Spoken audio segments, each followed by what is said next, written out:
So first, thank you all for being here. This is really an important day. Important day and an important topic. And it's not one topic, if you noticed. Each panel and each group is taking it a little bit differently, in a little bit of a different direction. And I think it's important for all of us to note that this is such a rich topic. It's very much multifaceted. And because it's such a large topic and because there's so many different communities when we talk about Jews of Arab lands in Iran, we decided to take each year to focus on one particular community in addition to everything else we're doing. So this year we're focusing on Iraq, and we have three really, really amazing speakers, each coming at it a little bit differently.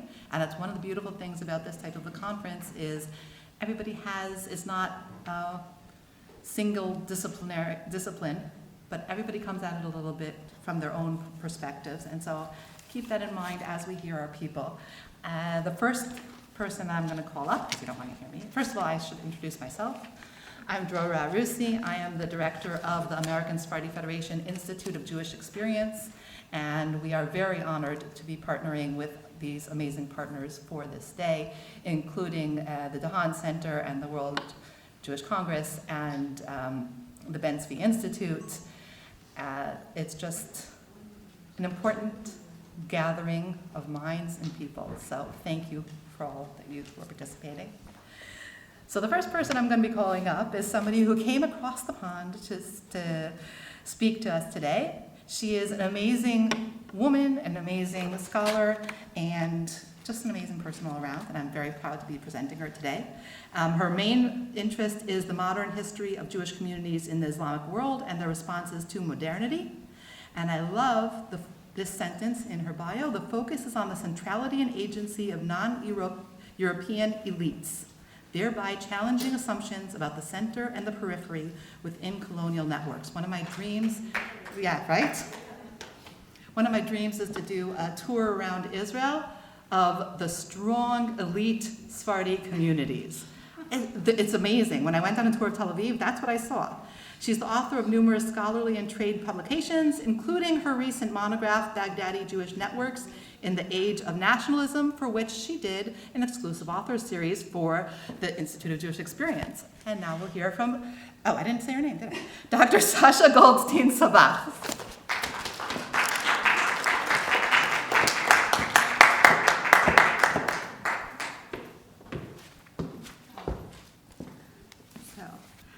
Well, thank you so much, Drora, for that lovely introduction, and thank you so much to Shimon Ohayon from the Dahan Center for inviting me to be here today. It's always a treat to come to New York and also to speak at the Center for Jewish History, which is such a special place to be, and I think it really, embodies the diversity of the Jewish people. And if we're then going to shift our focus today to the Jews of the Middle East and North Africa, a lot of people this morning spoke about what was lost. People with their suitcases and monetary loss and the trauma of loss. And that is all extremely important. But I'm going to talk a little bit about the cultural diversity that was lost and some of the things we forget about the richness of these Jewish communities. And I'm specifically going to speak about the Jewish community of Iraq. But of course, Iraq is a modern nation state that dates to after the First World War. And if you look in the archives, and I'm a historian, we really think about them as Baghdadi Jews. They see Baghdad as the center. Oh, good, there's my presentation. And the identity is Baghdadi. It's not necessarily bound towards the Iraqi state. Some people will later identify with the Iraqi state, but it's other things, right? It's the liturgy, it's the language, Judeo-Baghdadi, it's the history of this unique community. I'm going to talk about the dissolution of the Iraqi Jewish community between 1948 and 1951, But I'm not going to dwell on that moment. I'm actually going to contextualize it within the framework of the Baghdadi diaspora. So there were about 135,000 Jews living in Iraq in 1947, but by that period, you also had Jews who identified as Baghdadi Jews who lived all over the world, particularly in Asia, but also in Europe, other parts of the Middle East, and even North America. And these Jews still had a strong connection to Baghdad. So I know some of you know a tremendous amount about Iraqi Jewry, and I think some people know a little bit less. So very quickly, what I always tell my students is that the Jews of Iraq are the original Jewish diaspora, right? This is where the Talmud is composed. It's a central point of Jewish religious leadership for centuries. And Jews in Mesopotamia, later Iraq, weren't seen necessarily as outsiders by Muslim and Christian communities. They were seen part of this society. They were a community, they had their own identity, but they weren't seen as immigrants, as you would see in tropes in certain other places, both within Europe and the Islamic world. And the period of the mandate and early years of the Iraqi state, although far from ideal and very complicated, and I think Jesse will speak a little bit about this afterwards, they are seen as a moment of kind of a pluralistic Iraq where there's a lot of hope for the Jewish population, and where some Jews, not all, very much feel part of this Iraqi society. But one thing that's often lost when we talk about this golden age is how important this Baghdadi diaspora is. So this map comes from my book, and the one thing that's missing in it is the red lines should also point towards the United Kingdom. You have a small but important group of Baghdadi Jews who also live in the United Kingdom, and that makes sense, right? India is part of the British Empire. China, places like Shanghai, Hong Kong are very important for the British Empire. And the Baghdadi Jews are very much part of this imperial network. And what is Baghdad in this period? Well, it's part of the British Mandate. And the only reason that the United Kingdom is not on this map is it just wasn't big enough for the page to do anything that would look nice. It's not an ideological decision. But what I think we need to remember is that although we think about the Sassoons leaving Baghdad in the early 18th and early 19th century due to political instability, and so you could even think about them as refugees in some ways, certainly the other Jews who will leave Baghdad in this period before 47, they're not fleeing Baghdad, they're actually leaving Baghdad because of economic opportunity. And what is the difference? Well, I think the main difference is that when we flee somewhere, we're not necessarily going to come back, and we're going to try to get our family out. But in this case, Jews would leave, and they might spend a couple years in Bombay or Calcutta or Singapore or Shanghai, and then they would come back to Baghdad because they'd made their money, or they would come back for holidays, or if you wanted to marry a Jewish woman, maybe you would bring over a woman to marry. And we have some amazing letters in the archives that talk about women being sent over to marry second cousins, for example. And why is this? Because these were small communities. These were small satellite communities, but these communities were very much committed to maintaining their Baghdadi identity. They built synagogues, they built schools, and they saw themselves as Baghdadi Jews. And being a Baghdadi Jew meant multiple things, right? It meant a certain form of Judaism, which they were very proud of, a certain tradition, a certain commitment to these traditions, even while being in a very modern world. And one example of this is print culture. So in the 19th century, Jews in the satellite communities published in Judeo-Arabic, right? That would make sense. They wrote in Hebrew script, Arabic. And in the 20th century, as they became more integrated into these colonial networks, they began to publish in English, and English became a more important language. Again, this makes sense. But what's really interesting is that this also was a proxy print space for the Jews of Baghdad. Now, why was that? Well, censorship, both in the Ottoman Empire and in the early years of the Iraqi state, was something which was very severe. You couldn't necessarily publish what you wanted to publish. And so the Jews in Iraq used this print space to publish things that they couldn't publish in Iraq. So, for example, some Jews in Iraq, although not many, identified with Zionism in this period. Other Jews didn't, but those Jews who wanted to discuss ideas, they would use these newspapers in the satellite community. They would also use it at times to criticize the chief rabbi, Sassoon Kaduri, for example. And how do we know that so many Jews in Baghdad were reading these newspapers? Because when the Iraqi censors banned them from coming into the country, they complained that they can't get their newspapers. And these newspapers weren't just to complain about community politics or Iraqi politics, they were also to announce engagements and marriages and to put in recipes. And so these newspapers very much became part of the Jewish community in Iraq, although they were located in India and East Asia. Who are these two men? I'm a teacher, so I always ask my students questions to make sure they're listening to me. So who are these two men? Ben Ish Chai and who's the other one? Anyone? Yeah, Abdallah Someach. Who said that? Yeah? Nice. Everyone always gets the Ben Ish Chai. Abdallah Someach is more difficult.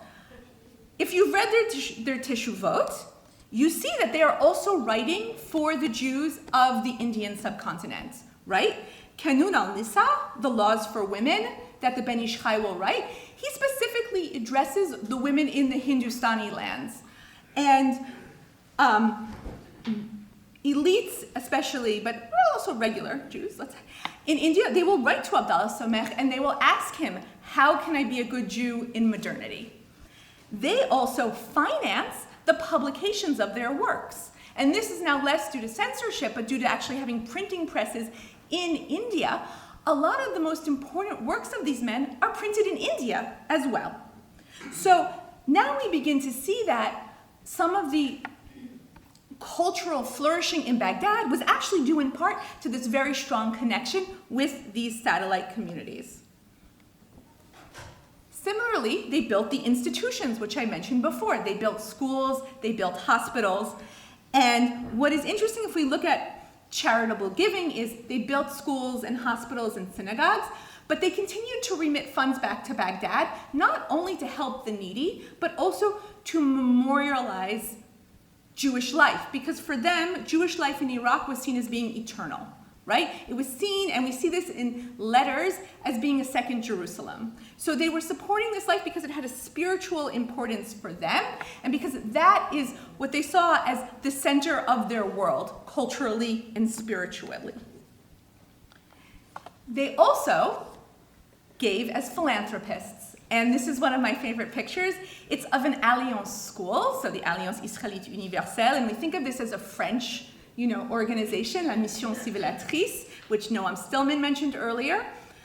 But when we get to talking about these Jewish elites and rethinking center and periphery, the money to build these schools didn't come from Paris or London. It came from Bombay and Shanghai and Hong Kong. And this was the Laura Kaduri School. And you can see that it's in French, but the girls, I've had discussions, we think they're making kube or kibbeh, depending on how you pronounce it, but if someone has better information, I'd love to hear it afterwards. So they're making a traditional Iraqi dish, but they're dressed in this modern way, and we know that fashion, ideas about modernity and what a woman could do often came from these communities in East Asia and the Indian subcontinent. You see the influence of this dynamic back and forth, but also that these schools were due in part because this flourishing diaspora community was in constant contact, and both were really dependent on each other. So, historic breaks. The Farhud, a tragic event in Iraqi history, but as I would argue, not the end of the community. Jews don't leave Iraq, but where do they want to go if they could go? in this period in 1941, during World War II, they want to go to India. They petition the British to go to India, and that makes sense. For them, that is their haven, right? Jews will leave Iraq due to the policies of the Iraqi state, right? People lose their jobs, they can't practice their businesses, they can't send their children to universities, and ultimately this will lead to a mass migration of Jews leaving Iraq in the period between 49 and 51 or 48 and 51. But what we don't think about always is that this is actually the end of these satellite communities and this dynamic between them. Because in the same period, the satellite communities are also falling apart. And the reasoning is not the same, although it's connected. But India, when we talk about partition, now we're not talking about Israel anymore. We're talking about India and Pakistan and the decolonization of the Indian subcontinent. It's a tremendous moment of unease and uncertainty for Jews. Shanghai, well, we know about the rise of communism. Singapore, the Baghdadi community is interred, many people leave. And in an earlier period, where would these communities have gone in times of uncertainty? They probably would have returned to Iraq. And we know this because you even have people in 46 who return to Iraq, right? Because they see that as a natural place to return if their satellite community seems unstable. But in this case, you have instability all around. And so actually, it's the state of Israel that becomes the new federating space for the Iraqi diaspora, and then to a smaller extent, London, which is also very important. So we see this shifting, and we see this dynamic space really changing. And I think it's important on this day where we remember the culture and the history of Jews in the Islamic world, that we also remember this cosmopolitan world in which they lived in, and the intellectual creativity that flourished, and that now in Israel flourishes again, but is certainly different. And I think we should take a moment to remember these societies in all of their glory. So I will stop there. If you're interested, you could read my book, of course. There's all sorts of anecdotes and lots of other information. And at the end, of course, I'm happy to answer everyone's questions. Thank you so much. My pleasure. Thank you, Dr. Goldstein-Sabbah. And from Groningen University, which I did not mention, I just got excited, sorry. And one of the things she mentioned is that some of the Iraqi Jews went over to the UK. Well, our next speaker actually is one of those Iraqi Jews who went over to the UK. So I'm going to call up Mr. Edwin Shuker, and he is an Iraqi-Jewish businessman and philanthropist who is part of the Iraqi diaspora that we are spending this time talking about. He left only in 1971, and that's when he reached the UK as a refugee. He has been back a few times since, I don't know how many, he may tell us. He has some very interesting stories from there. I do encourage you, whatever he doesn't tell now, try to follow up with him because he has plenty. Somebody told us before that we should let Donna speak. I'm telling you, every speaker today, you can listen to them for hours and hours, and Edwin definitely no less. So thank you, Mr. Shuker.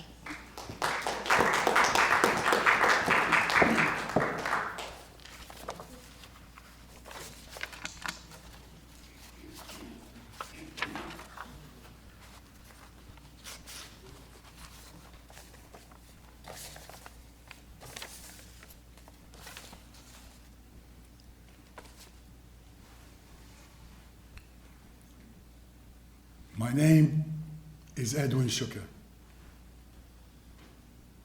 I'm a Jewish refugee. And I want to tell you my story. My story is that of 1 million other Jews who lived in the Arab world in 1948 and Iran. And now, as we saw the statistics, just a few thousand. Today, I am a witness who will tell a testimony of what happened to me to my family, to my community. And as Elie Wiesel said, when you hear a witness, you become a witness. For there will be a day when the likes of me are no longer here. And that's when you tell, I heard it, and I heard it from someone who lived it. I was born in 1955. All this thing about the big displacement, I was oblivious to it. We didn't talk about it. My father was the only person left in Iraq. His parents, siblings, uncles, aunts. Can you hear me without? Yes. We're recording. Ah, okay. We are. They're all gone. Is it on? And for the 16 years I lived there, I did not even know I had grandparents or uncles or aunts, because the word Israel was not pronounced in 16 years that I was there. I lived a charming childhood. Loved every minute. 8 years. A diverse society. Our house was open door.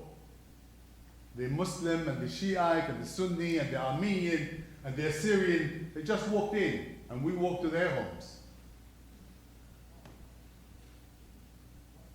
We had our synagogues, our two rabbis, the Tigris and the Euphrates, and our prophets, the 6 biblical prophets in Iraq. And Eid al-Ziyarah, which is what we call Shavuot, is a time to go and pray. Yet all this changed for me in an instant. 1963, a military coup brought the anti-Semitic Ba'ath Party for the first time. What did they do? They had a plan. And I tell you what, when I come up to summarize, I think their plan worked. They basically ethnically cleansed the Jews of Iraq. And Shimon is asking, how come a community that arrived to this land in 586 before Common Era, 2,607 years ago, how can it disappear in 25 years? And I'll tell you how, and I'll tell you we are complicit in that.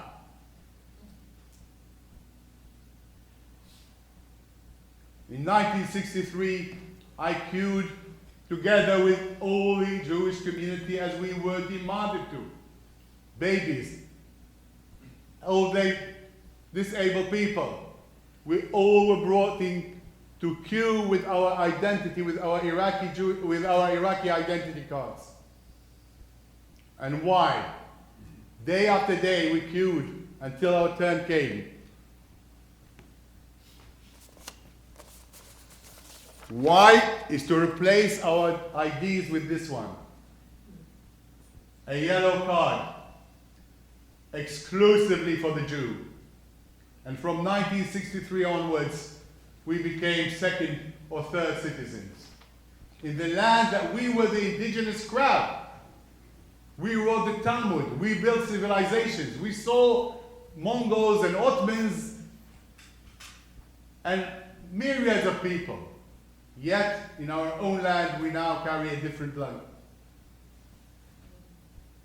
From then on, it was easy to start legislating against the Jew, because he's now earmarked. And when a law comes in, it says, as for the Jew, go to page 72. And the world had nothing to say.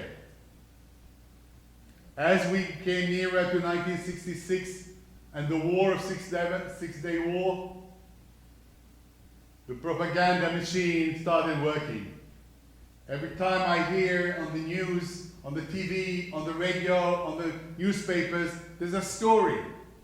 The story of Haskel, of Naji, of Naim, Jews who are traitors, Jews who have no ethics, Jews who are greedy, day in, day out. And the best thing is, we couldn't even leave. People ask me, are you a refugee? And I said, we beg to be refugees. We would give anything, just get out of here. But we were not. In 1963, our right to leave was taken away from us. And so, on January 27, 1969, when Saddam Hussein and the Ba'ath Party came back again, we were already getting to go to school. Myself, my two sisters, younger ones, dressed for school when we heard today there is no school. Today it's a national holiday. Rejoice, O Iraqi people. And we will let you know later why. And at 9 o'clock the news came. The reason for the joy is aspiring that was caught. They confessed, they were tried, and on that day, January 27, they were hanged in prison. And that was not enough. Their bodies will now be hung in the public squares of Baghdad and Basra. And the national holiday is for the Iraqi people to bring these sweets and dance under these bodies. And then the names came out. 10 out of 14 names were Jewish. And every time a Jewish name is mentioned, my mother would shriek. They were either parents of our friends, neighbors, and 2 of them were underage. Over the next 18 months, more than 50 people disappeared, tortured to death, hung, or just gone. No one knows where. And so, life resembled death. And we had to do something. And we had to risk our lives. Each one of us. 1,900 people risked their life by trying to escape. Some were caught and taken back to prison, and others were luckier.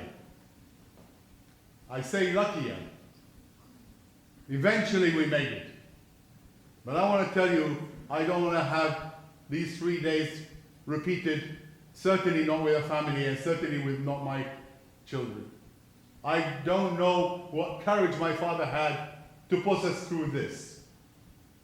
In crossing the mountains of Salah ad-Din with the help of the Kurdish people, God bless them, we were risking death because the drivers of the vehicles had to go through the mountains without putting a light on. The minute they would put a light on, they get shot by the army. Twice we had so much weight on these lorry. They actually rolled back to the valley of death. And just by the grace of God, it stopped. And the driver had to put us out in the mountains in the cold of night and the darkness and go and get another lorry because we were never going to make it. Eventually we did. And we sought asylum and refuge in the United Kingdom. And we rebuilt our lives like Jews have always done. My father found a job. My father is a lawyer, but he found a job within a week, packing t-shirts in Petticoat Lane. But he worked 6 days a week, and he sent me to university. And I worked just as hard. And I sent my son to Cambridge. And within one generation, the story of the Jewish people, whether it's in America, whether it's in England, whether anywhere in the world, they rebuilt our lives. But there was something missing in my life. When I was telling this story a sub-editor of a newspaper came to see me and say, Mr. Shuker, this was a fantastic story. I did not know there were Jews in Iraq. In my lifetime, the descendant of 2,600 years of history and 100 generations, he did not know there were Jews in Iraq. And I realized that my story, my people's story, is not being taught. Not in Israel, not in the United Kingdom, not in Jewish schools here, and certainly not in Iraq. We were expunged from the history. We had no trace. And at that moment, I took it upon myself, almost a personal responsibility and madness. I will not let go. I embedded myself in the Iraqi Arab world, and everywhere I go, I say, I am a Jew from Iraq, and I have unfinished business there. My grandfather lies there dead in a grave, and I want to see him. My synagogue. There were 54 synagogues in Baghdad in 1950. My prophets, shrines. And in 2003, at the fall of Saddam Hussein, I took the first opportunity and went to Baghdad. And I dreamt of building a new community. I dreamt that we don't have to be living there, but at least that connection, I won't let go. And of course, it didn't work. Every year, yawash, yawash, I knew all the, take it easy, it will happen. 2015, we filmed there, Remember Baghdad, the documentary, which was just being picked now by Netflix Europe, and it will be Netflix USA next. I urge you to see it. And in that story, it's a documentary about all the time we lived in.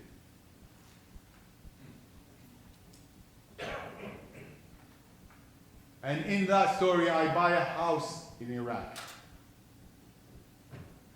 And people said, are you mad? Are you crazy? The first question in any setup is, why would you do that? We left. We don't want to see their faces again. Why would anyone buy a house? I bought a house, and I say I don't mean always I. There are dozens and dozens of me who understand why I did that. I will not let them get away with it. I will not let them frighten us out of our own heritage and our own history. Now I come to the title of my talk, which is the ethnic cleansing of Iraqi Jews. How was it done? How was it done, as you asked, Shimon? So first was 1950 and 1951. The laws that first of all told Jews, you want to leave? Just put your name here. Just register. What they didn't say to them that at the end of that period of registration, they froze all their assets. They took every penny they had. My grandmother, to the death, she had a list of how many rupees and how many golden liras they took away from her. They left them with 3 dresses, with one single ring, with 4 books, a list, and sadistically was checked as they left.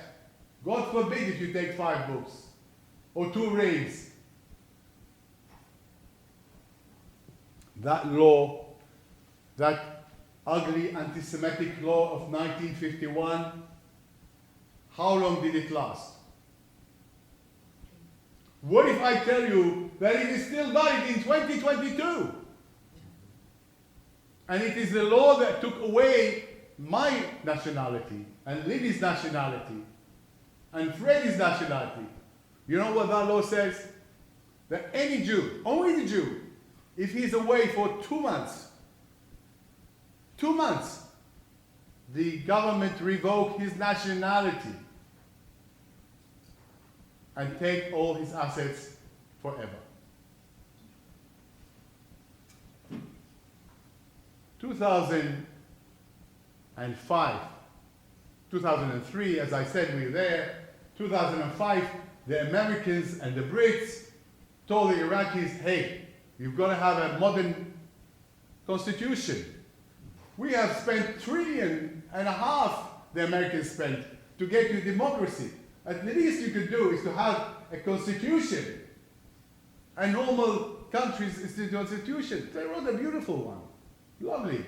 The right, who is an Iraqi? Anyone who was born in Iraq, or from an Iraqi father, all the definitions. There is no difference between any religious or sects. Everyone is equal in front of the law. Fantastic. Everyone was so happy. 2006, the nationality law comes into being. And the nationality law follows the Constitution, except for one single sentence.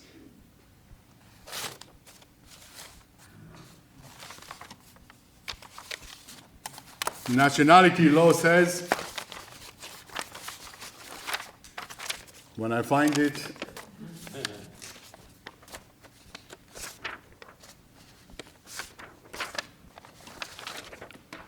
beautiful, exceptional piece of legislation, and then it says, excluded from the benefit of this law shall be those Iraqis who had lost their nationality pursuant to law number 1 of 1950 and law number 12 of 1952. Only the Jew can never ever recover his nationality, ever. Relying on a law that was established in 1951 under the eyes of the Americans and the British and everybody who can read. Yet nothing happened. They continue to receive aid and they continue to receive visits. And Edwin continued to ask for his identity and for his nationality. And they continue to say, shwaya, shwaya. Until now, there is one single woman left from that Iraqi-Jewish community that we just heard about, the glorious Jewish community. And two very elderly, very dysfunctional people. And that one single woman now is being paraded by the government cynically, visiting the ambassador of France, visiting the ambassador of Russia, as here, the Iraqi-Jewish community. This is the president. Up to 2003, the communal properties were kept by Saddam Hussein for whatever reason intact. Since 2003, the last 21 years, nothing has been left. Nothing. What's left now is few pieces of properties in Baghdad. I would estimate what was in the community coffers in property at over $1 billion in 2003. Yet nothing happened. And finally, the law that brings in the final solution.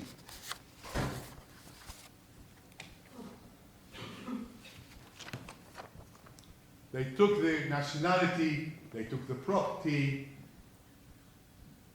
they banned us from ever recovering it, and now comes law number 1, 2022. 16 clauses. Glorious. Let me just read one of them. And then you could figure out what's the other 15 are like. Article 7. A sentence of death by execution or lifetime imprisonment will be applied to any person who seeks, any Iraqi inside Iraq or outside Iraq, who seeks to normalize contact or promote the entity or any Zionist or Masonic ideas, principles, ideologies, or acts in any form, whether public or secret, including conferences, gatherings, literature, publications, social media, and by any other means. 1 clause out of 16.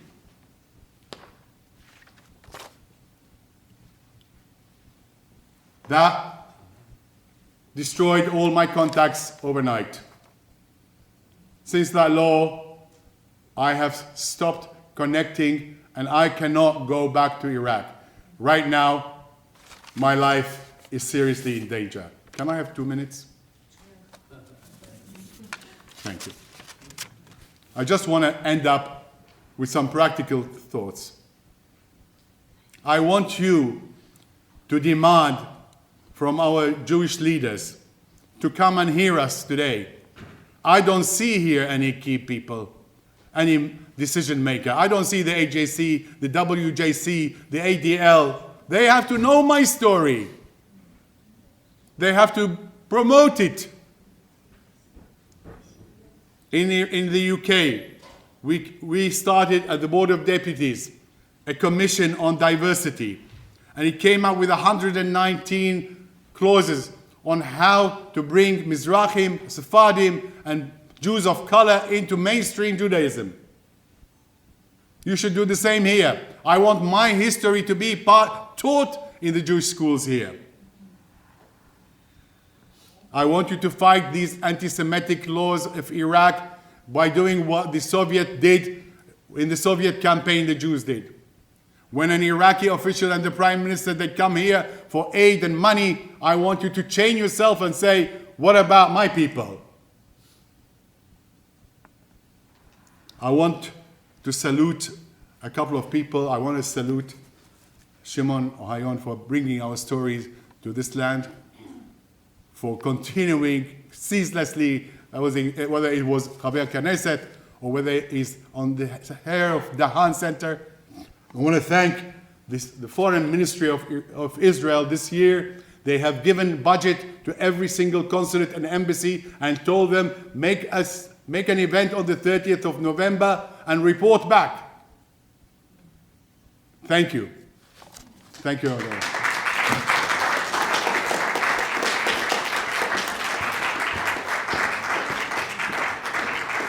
I can't say I didn't warn you that you can keep hearing people. So the caliber we have here, I have to, admit and have to brag about, and it will continue. So our next speaker is actually on the heels of Professor Stillman, who we heard earlier in the day. Dr. Jesse Weinberg received his PhD in Jewish history at the University of Columbia under the direction of Professor Norman Stillman. He is here with us today because... University of Oklahoma. What did I say? Columbia. Oh, thank you. I meant Oklahoma. I'm reading Oklahoma. Thank you. He's written on Jewish communities and anti-Semitism in the Middle East, most recently in the Encyclopedia of Jews in the Islamic World. So he is going to talk to us today about anti-Semitism in Iraq. I know, thank you for correcting me. No problem. Unfortunately, I'm not going to be as eloquent as the speaker before me. He was really there, and I'm not. I'm just going to give a historical overview of it, and I'll try to do the best that I can. Iraq is the setting of the story of the Garden of Eden. After World War I, Baghdad was the home to a prosperous Jewish community. Historiography says the 1920s was a Jewish golden era. Jews were the largest ethno-religious group in the city. An intellectual class emerged, and the middle class grew. Nevertheless, this talk's title is a double entendre. Like the Garden of Eden, the golden era was a fable, not as golden as recalled. will survey anti-Semitism